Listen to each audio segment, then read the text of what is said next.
pulling it all together because I just feel like it's so important for us to understand how these principles work and how they operate and how they've been used on you to manipulate you in a way, and how you can use it to create whatever life you want for yourself. Mm. So yeah, I mean, it seems to me that like when I think about stuff like that, it's like, yeah, the manipulation is everywhere. I mean, it's pretty much been done heavily on Black people to manipulate us into becoming really the ultimate consumer. And there's nothing wrong with spending money, but it's another thing though when you spend money in a way where you don't even know how it happened. You don't know. You don't really regret what you spent money on. Like for example, Christmas is coming. Lots of manipulation happens where tons of spending occurs, and then 6 months later if you ask people like, do you regret or do you wish you had spent that much at Christmas? They'll say, oh no, I spent too much, almost like drinking too much or something like that. And I think that's very different from conscious spending, conscious investing, where you sort of balance things in a certain way, where you're making investments because you thought it through, right? So for example, even when, for example, when we talk about investing in things that we're doing in the Black Business School, I always just tell people all the time, I say, please don't do it. If you don't walk away feeling like you were glad you did it, then no, this is not college. College tricked you into spending $100,000 for something that you regretted. I don't want you to feel that way. I want you to be able to walk away and say, this was amazing. This was a great investment. I'm going to tell all my friends, right? And so spending or investing is not the villain.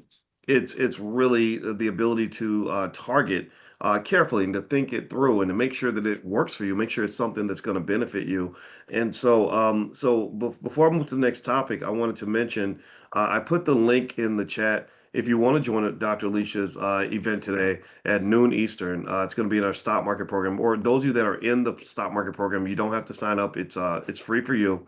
So those who want to do a free trial in the stock market program, you can just go to drboycestockmarket.com. That's drboycestockmarket.com. Now, one thing I want to mention as well is you've been doing research, really good research with groundbreaking research with which I can't wait till you guys get it done. I want to release this study with Dr. Keith Watts at the University of Kentucky, my alma mater. And Keith, he might even be in class today. Keith is a brother that has a PhD in social work.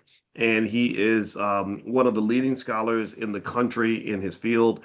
He just published in the Journal of the American Medical Association, which is a very, very big deal.